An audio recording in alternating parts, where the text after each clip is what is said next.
Talk today, hosted by LSE Library. I'm Gillian Murphy. I'm the Curator of Equality, Rights and Citizenship in the library, and today we welcome Dr. Clifford Williams, who is going to talk about whether world events and legislation have changed women's policing. This ties in very well with our current exhibition called Women of the World Unite, which has a section on the Sex Discrimination Act 1975, which we'll hear about today. So it gives me great pleasure to introduce Dr. Clifford Williams, who is an old friend. I see him as an old friend of the library. He's carried out a lot of research in the library for his book, Courage to Be, on the London Gay Teenage Group and other LGBT publications. And Clifford served for 25 years in the police in Hampshire and is author of A History of Women Policing, Hampshire and the Isle of Wight, 1915 to 2016. And his most recent work is published in Women in Policing, which is by History Press, which was published last year. So if you have any questions for Clifford as we go through the talk, just put them into the chat and we'll ask them at the end. So Clifford, it's over to you to tell us about the history of women's policing. I'm going to be talking about world events which have influenced the shape and nature of women policing in Britain, and also legislation, because of course it's the 50th anniversary since the Sex Discrimination Act 1975. But first we take a cartoon from Punch, and this is from the Victorian era, and the police officers at that time wore these stovepipe hats, which you can see, and tunics, carried a truncheon, and it jokes about the idea of having women police. The whole idea was seen to be, well, it was a preposterous idea in Victorian times, so it was not seriously considered, and this is how they were portrayed. However, moving into the next century, we do see the early development of women in policing. Having said that, I would say that women were involved in policing in the Victorian times as matrons, that is, women who looked after people in custody, the women prisoners and the children who were in custody. This particular mural you will see if you go to the excellent West Midlands Police Museum in Birmingham. And I've picked this because it features two characters who are influential in this history. In the on the left-hand side, just having come through the prison gate, if you like, or the cell gate, is Evelyn Miles, and she was the first, or one of the first two uniformed women police officers in Birmingham City, joining in April 1917. The other one was Rebecca Lipscomb. But Evelyn Miles was quite remarkable because she carried on serving until she was 77. And that is probably the oldest serving woman officer for many of the police forces. In fact, it might be a record. I've never come across anybody who served beyond the age of 77 as a woman in a police service. Now, before she became a woman police officer, Evelyn had actually joined as a matron. So matrons were the main and only basically employment by women in the police service up until the early part of the century. That's the 20th century. There were a few clerical women, and we'll talk about them later. And then in the foreground, looking round at us, so to speak, with his medals, is the Chief Constable of the Birmingham City Police, Charles Horton Rafter. And he was Chief Constable from 1899 to 1935.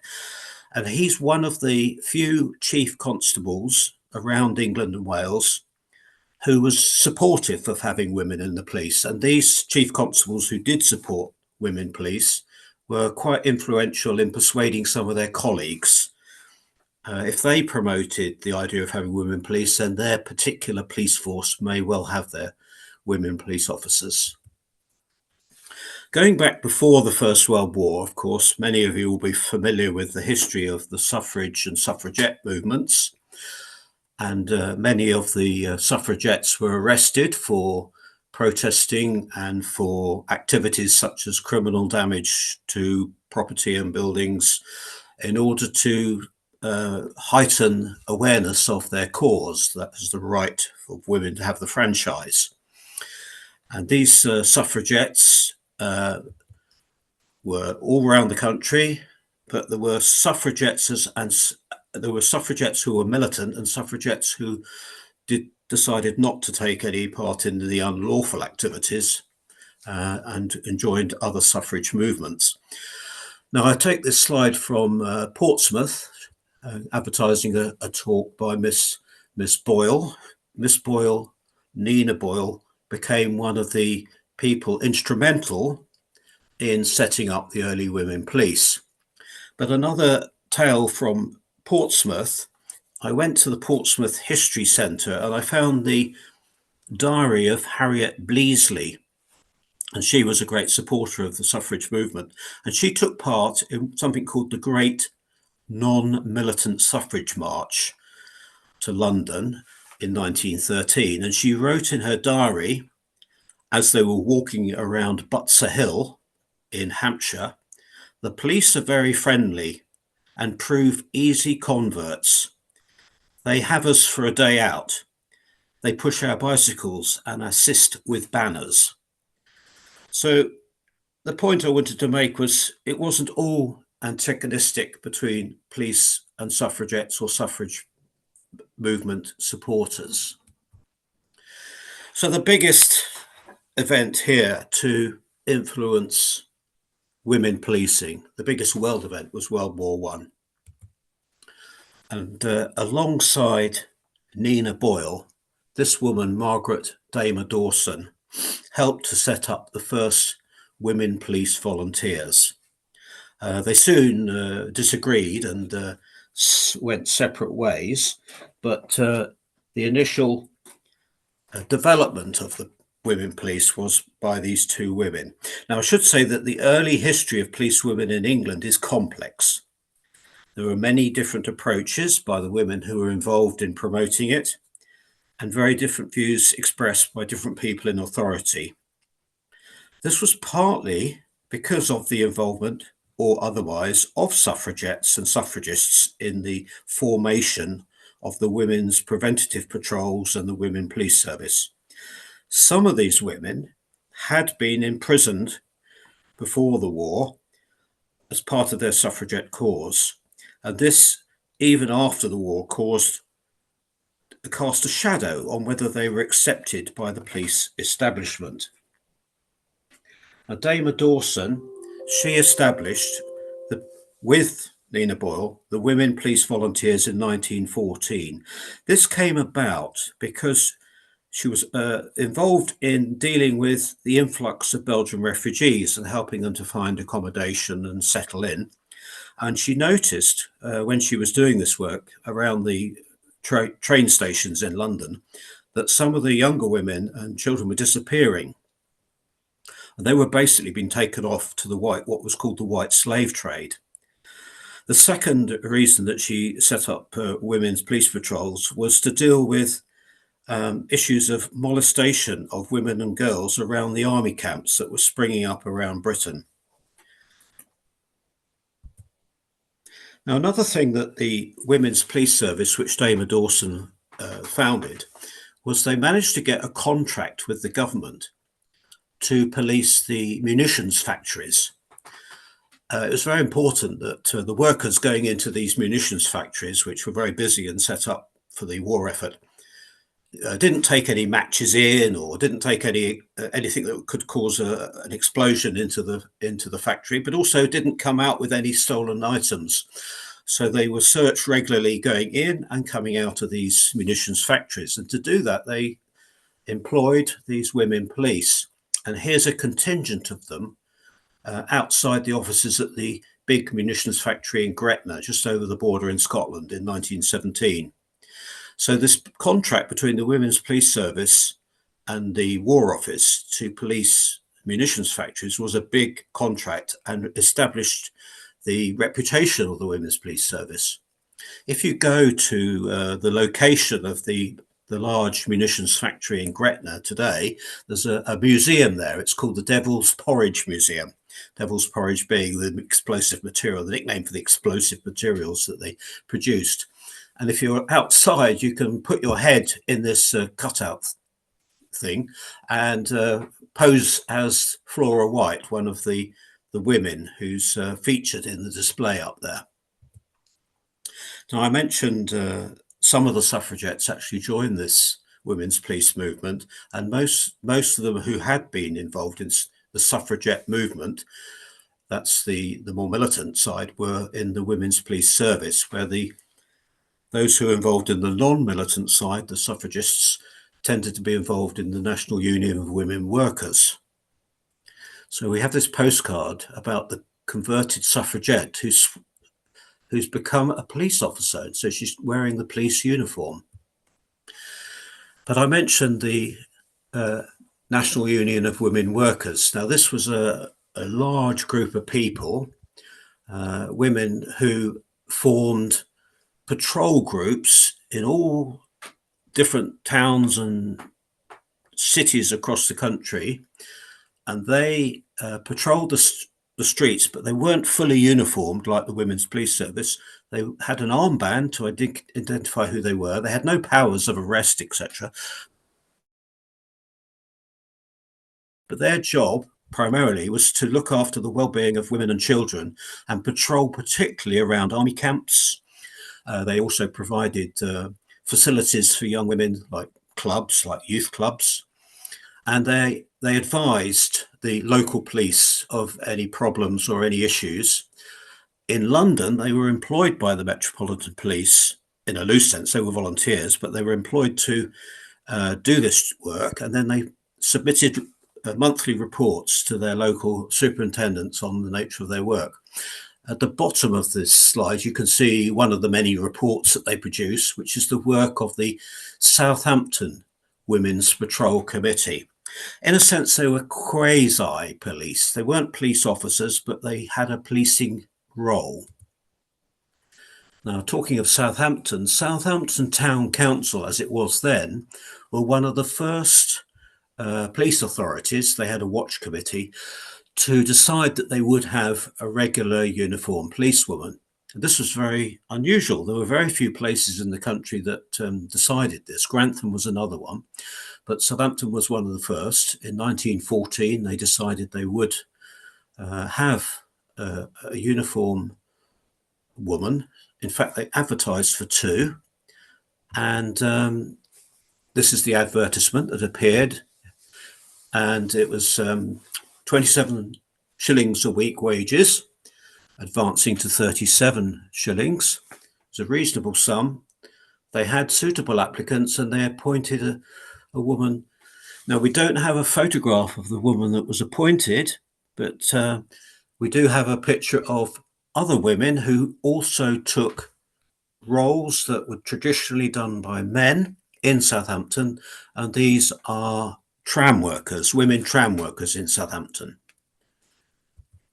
So it wasn't just police, of course, it was many other roles that had been performed by men were being performed by women during the First World War. But we do have this cartoon which shows the new officer being welcomed to the police station. And here it's got police notices, appointment of women police, Southampton Women Police. And now Southampton was quite supportive of police women, but some other cities and their neighbour Portsmouth was not so supportive. Britain, of course, did experience some bombing raids during the First World War from the Zeppelins. This was extremely frightening. And this cartoon, which appeared in the Police Women's Review, is a portrayal of a couple of the police women who were on duty in Hull, which got bombed. And they're preparing for the Zeppelins at midnight. And I think it's a nice cartoon, and it's one of many that feature in the Police Women's Review of that time, showing the variety of work that they were involved with. Now, I mentioned clerical duties. In London, in the Metropolitan Police, in 1916, women typists entered Scotland Yard for the first time. They were not sworn in as constables. They were on the civil list, and they took the place of police constables who had been doing a lot of the clerical work. And they performed that for the duration of the First World War. But at the time that they were appointed, a reporter from the Daily Express asked the question, is there any possibility of women being employed as police constables? That's in London. And the representative from Scotland Yard replied, no, not even if the war lasts 50 years. Well, of course, he was to be proved wrong, but that was the attitude at the time of the police in London. Now, a particularly significant piece of legislation was the 1918 Representation of the People Act, which gave some women, or women over 30 basically, the right to vote. And this was, of course, one of the things, or the main thing, if you like, that the suffragettes had been campaigning for, and the performance, if you like, of the women in the war earned their right, as it was seen by the men of Parliament, to have this vote given to them. Going back to London, I mentioned that the National Union of Women Workers were doing voluntary patrols to keep their eye on women and children, protect them from molestation, and also to provide activities for them and to make sure that soldiers weren't interfering with them, etc. And Sophia Stanley, pictured on the right, she was appointed in 1918 to be the superintendent of the Metropolitan Police Women Patrols. She had supervised the women patrols, the voluntary patrols by the National Union of Women Workers. But as I said, 1918, they decided to make her a superintendent of Metropolitan Police Women Patrols and select women to become police officers. So the first police women to perform duty in London were in 1919, a number of years after some of the other cities have already adopted them, but only a handful of cities. Now, Portsmouth was one of those, and this is a picture of one of their 3 women officers who was operating towards the end of the First World War. But after the end of the war, many of these police forces dropped their women police. The men returned from the front. The men went back to doing some of the clerical work. There was less need for the women because the men were returning to the strength of the police service.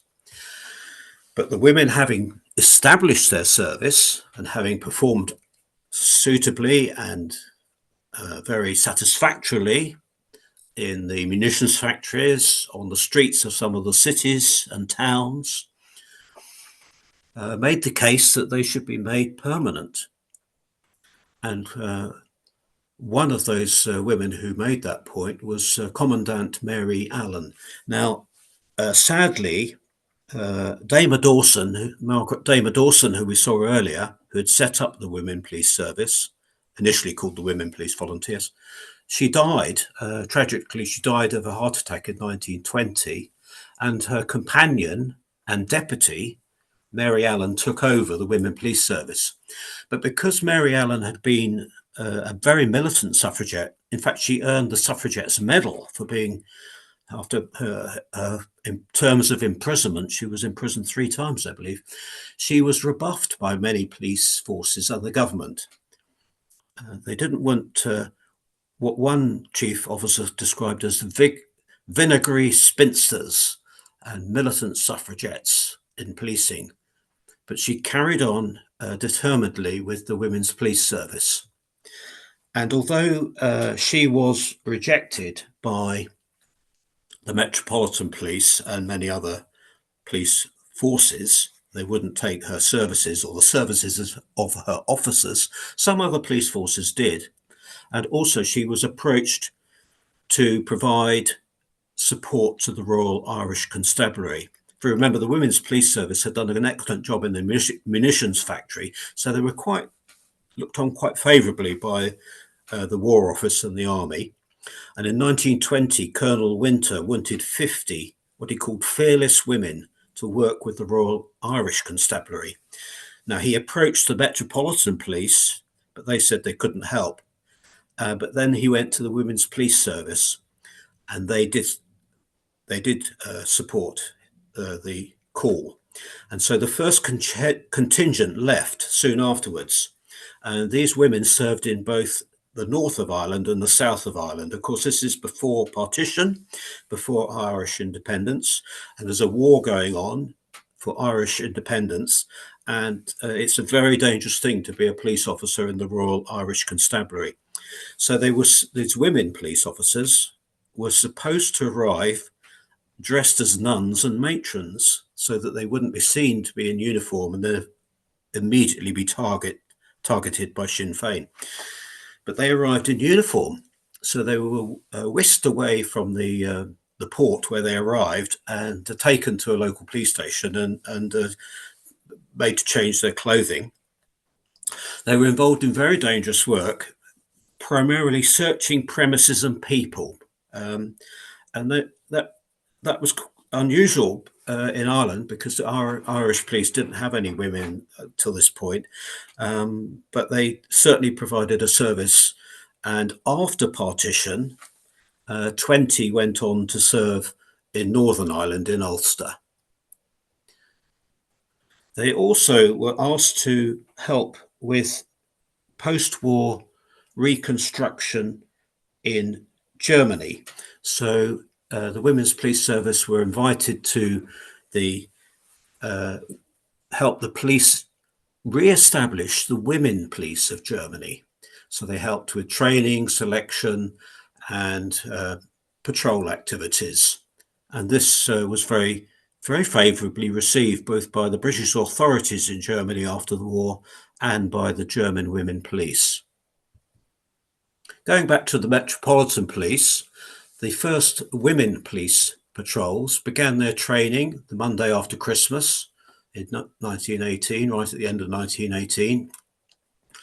They went for 2 weeks at Beak Street, and then 2 weeks later went to Peel House, where they learnt police duty, first aid and foot drill.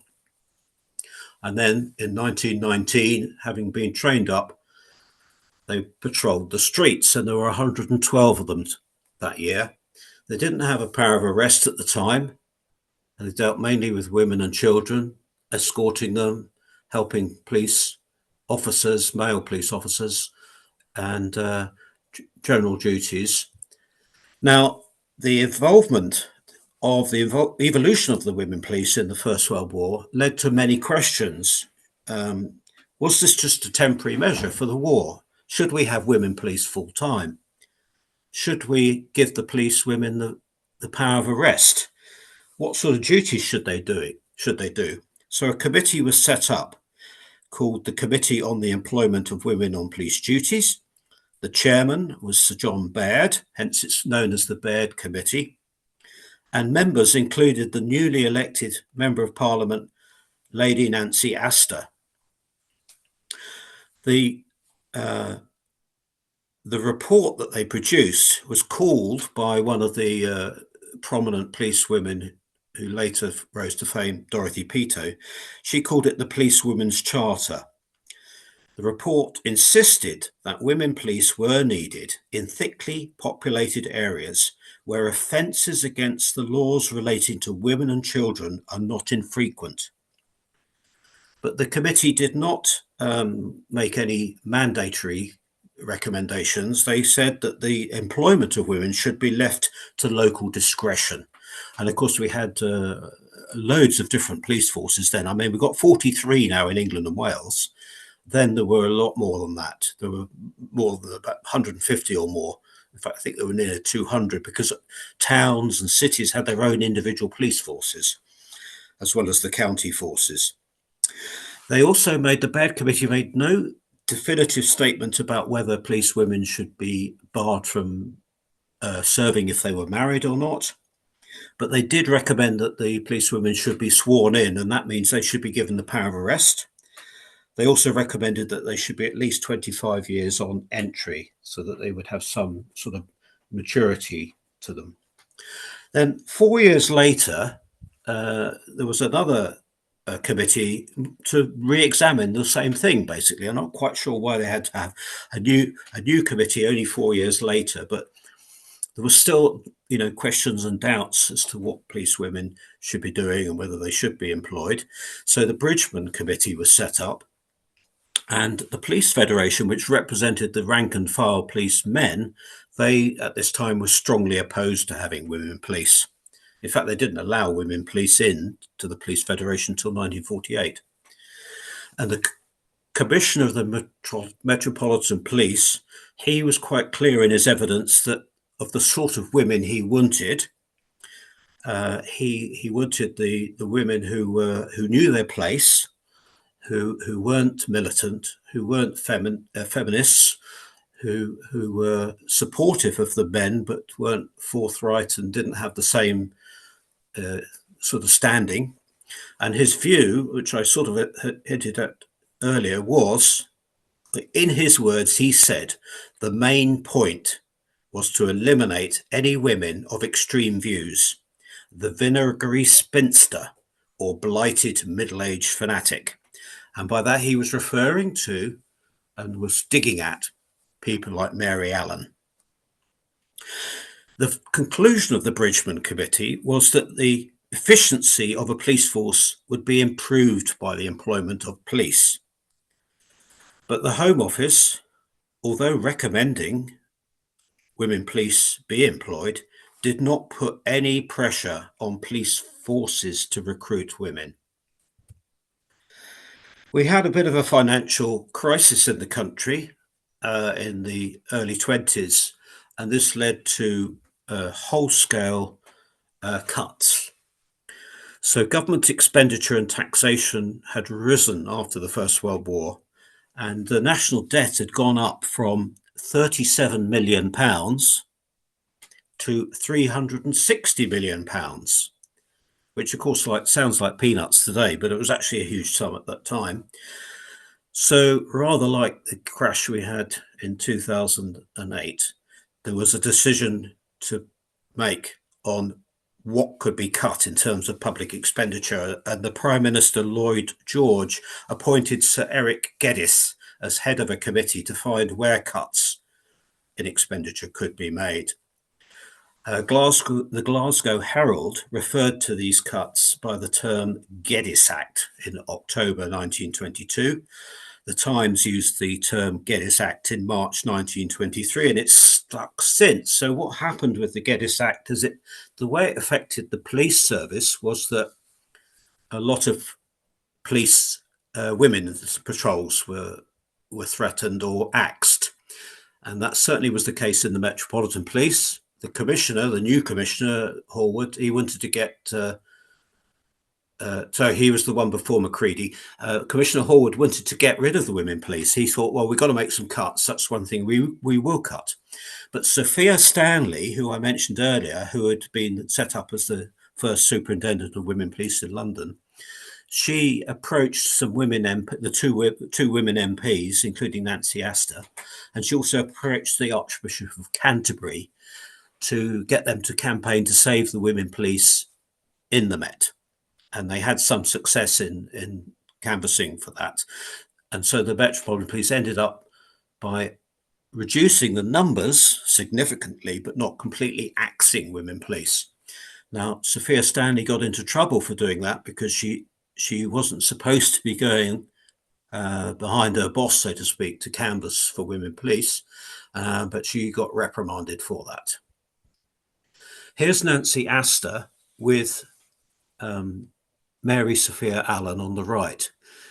So Nancy Astor, having been elected in Parliament at the time when the women first got the vote, she proved to be a tremendous asset to those who were advocates for women police.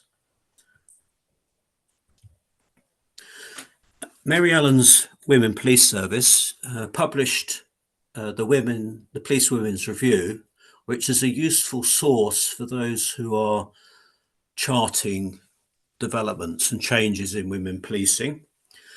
As I mentioned, some cities did employ women police during the First World War and also in the interwar period, but not many. And then alongside that, some county constabularies also employed women police. This very much depended on who was their local chief constable and whether their chief constable supported the idea. Now, another piece of legislation we should mention is the Sex Disqualification Removal Act of 1919, which was in effect to enable women to enter professions such as law and accountancy, and also to be jurors and magistrates, as well as higher ranks of the civil service. But it did not remove the bar to married women from those positions.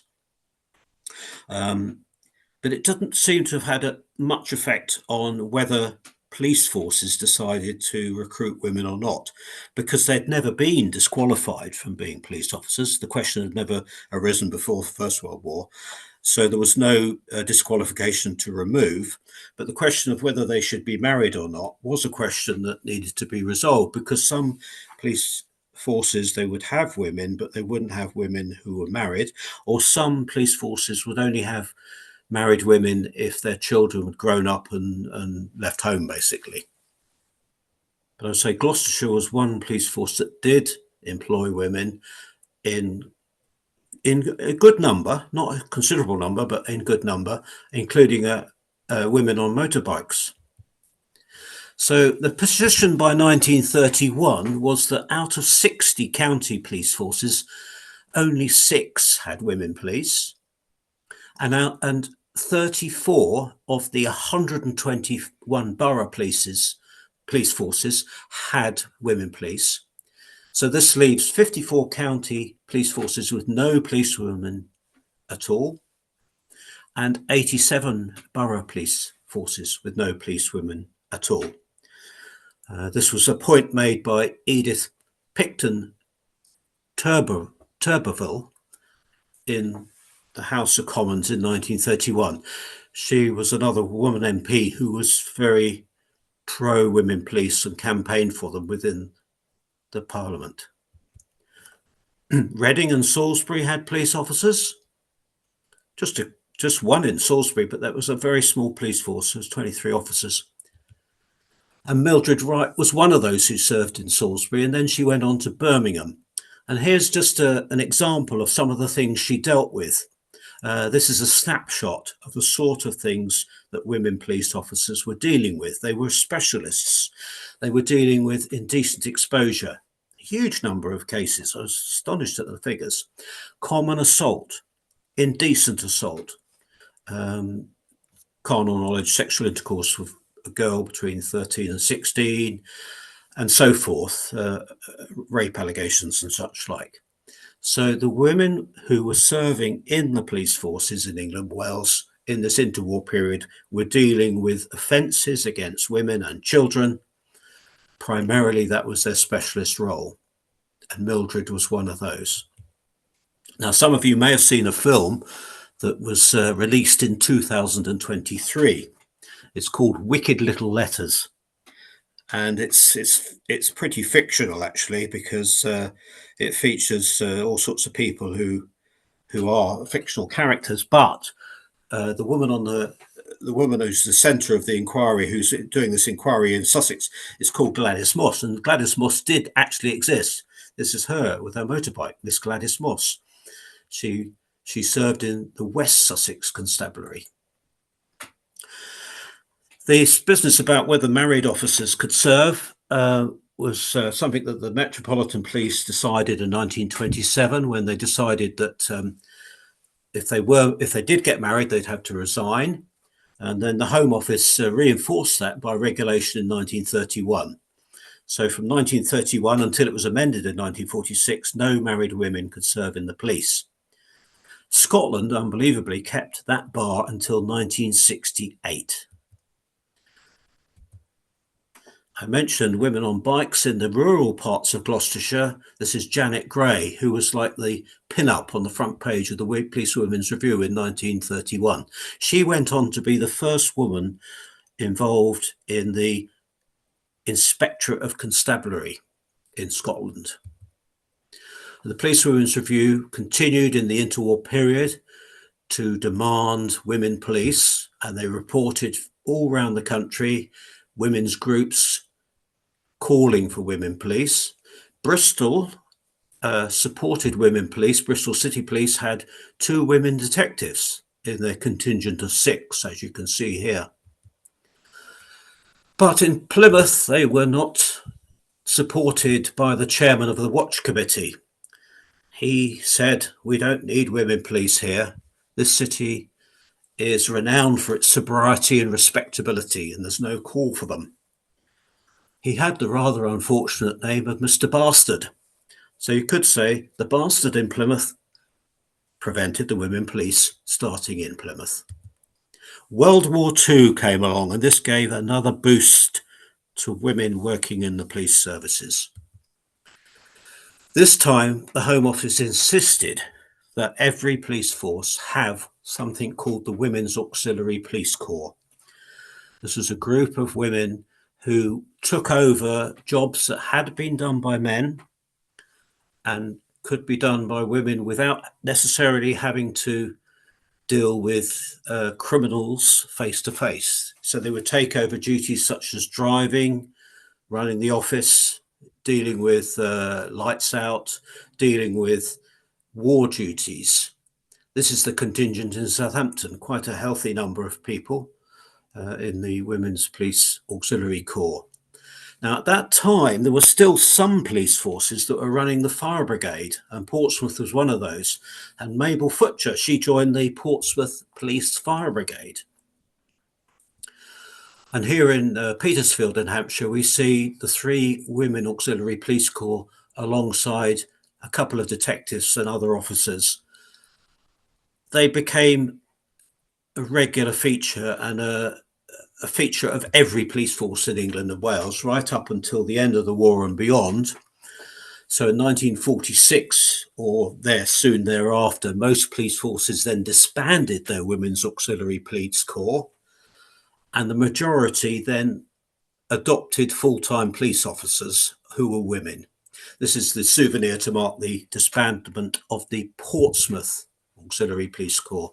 And you can see around the edge there's the various duties that they've been involved with, which I'd mentioned, like typing, administration, lights out, dealing with issues to do with the war, like putting, sort of extinguishing fires, etc., dealing with the telephone calls, air raid duties, and making cups of tea, no doubt. There's a picture there.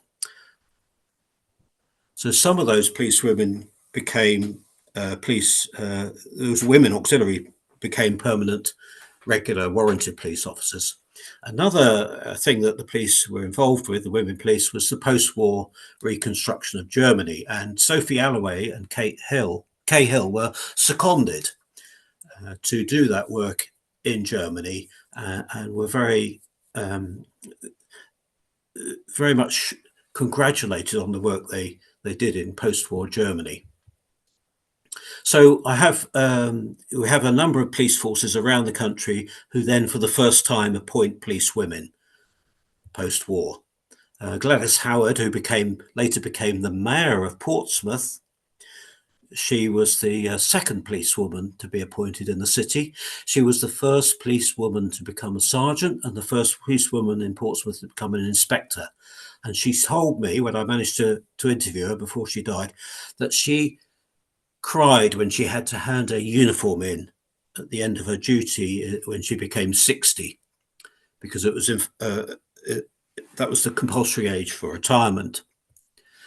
And then I managed to meet her when she was 98 or 99. And you can see here a picture when I've gone to meet her in her home in Portsmouth. She's holding a picture of herself as a sergeant and one of her constables at the back who's on a moped. And I managed to get her memoirs printed, which is another book that you can access. Another war situation, a world situation that led women police to be involved was Cyprus. And Cyprus was 1955, the first police officers were sent out there following the outbreak of the sort of civil war, and the civilian police in Cyprus were totally overwhelmed with the terrorist situation. So UK police were asked to assist. In all, nearly 1,000 police officers from the UK were sent out there. Just over 50 of them were women. It was a very dangerous role, rather like going to Ireland during the fight for independence there. This was going to Cyprus during their fight for independence.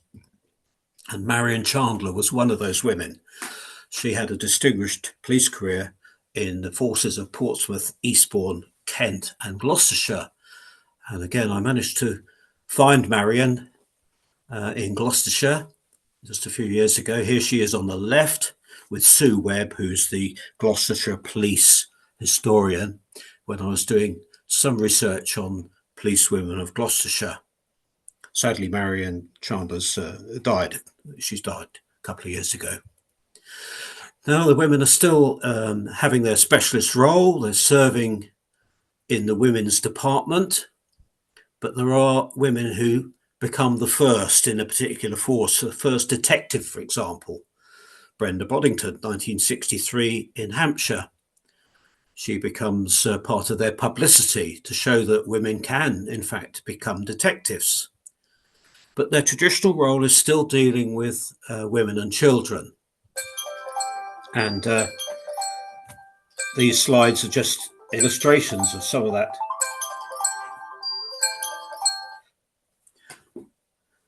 Basingstoke, 1970. Shoplifting, looking after the child of the mother who's been arrested. This was a very famous poster in the 1960s and 70s.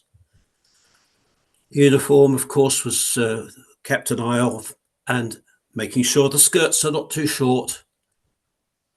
Norman Hartnell even designed the uniform for the Metropolitan Police in 1967. Very height of fashion. So a lot of focus was still on the women as a separate role, a separate uniform. The culture was still very much women's place is separate. Men have their bawdy jokes, their sexist humour, as captured in this cartoon. But women were beginning to get into roles that were generally restricted for them or not normally open to them, and they were very difficult to get into. They were often put off applying. Dog patrol, for example. And then, for example, here's a photograph of the Casualty Bureau, which was something set up when you have a disaster. You got to have a lot of extra telephone lines, and all the staff are women to run the Casualty Bureau. We're here in Hampshire in 1975. But we have the Sex Discrimination Act, which changes all that and makes it unlawful to discriminate against a person on the grounds of their sex in terms of their employment. And so what happens is the police force then do away with the women's departments, and instead of just the women dealing with the rape and the indecent assault on children and the women's issues, if you like, it's open to all, and the men basically take over. And for many, that's a disaster. And no better is this illustrated than the horrendous example of the way men were dealing with rape in Thames Valley in 1982 in this BBC Fly on the Wall programme by Roger Gruff. If you were to see that, that's shocking. It really is shocking. So a lot of experience in dealing with women and children and sexual offences was lost. It was thrown out the window. And a lot of attitudes of the men was, oh, right, you can now just do all the same jobs as us. And they were like thrown in the rough end and the tough end. And some women were happy with that, but others thought, well, our experience has been lost. So the Sex Discrimination Act actually had a sort of a negative effect on, in many ways, on a lot of, initially had a negative effect on a lot of the position of women policing.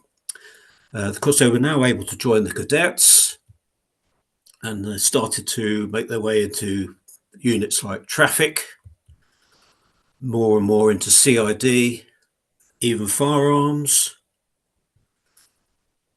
And you get these sort of newspaper reports, the first woman on the 2 wheels on a bike and such like. These are all pioneers in their particular fields of specialism. Of course, we've still got there's troubles in Northern Ireland, and women are serving there. They're not given firearms, but they, along with their male colleagues, are often the victims of the civil war, the atrocities that take place. This is just one of many examples of police women who have died on duty in the RUC, as it was then, now the PSNI. 1987, the question was asked, when are we actually going to get a woman chief constable? And some people thought, well, it's not going to happen this century. But in fact, in 1995, we had the first woman chief constable, Pauline Clare, Lancashire, followed a couple of years later by Elizabeth Neville in Wiltshire, and then the third was Jane Stitchbury in Dorset. Now, the cuts that I mentioned earlier, the Geddes cuts, followed in by the cuts to policing 2009 onwards, saw a significant drop in police provision. And this has affected everybody. The services diminished, and you can see a tremendous dip in the numbers, but also the problem being that many of the people who've recruited, who show part of the rise post 2019 in numbers, don't stay in that long. So there's a continual turnover now, much greater turnover than there was in the past. So this is affecting women policing as much as anybody else. And we've read the headlines about the problems of policing violence against women and girls, and the lack of robust policing in that area. PCSOs came on the scene, so they are a supplement to the regular women police, and of course, a large proportion of them are women. And many police forces have been celebrating 100 years since their first police women, with get-togethers of some of their older and retired old women officers. And in 2016, I think this was a first, Hampshire had both a chief constable who was a woman, Olivia Pinckney, and a deputy chief constable who was a woman, Sarah Glenn, the two at the same time. This is the book that Gillian mentioned at the start of the talk when she kindly introduced me. This is all about Hampshire and the Isle of Wight. That's a book I published on their history. And then the most recent book that I've been involved with, where I've written a chapter on lesbians in policing, is this Women in Policing book, which was published last year by the History Press.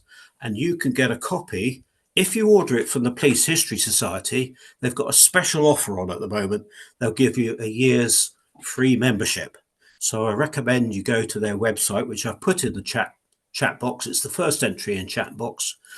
And you can get that book for £20 and get a year's free membership, Police History Society. But do go to the website and have a look to see what else is on offer.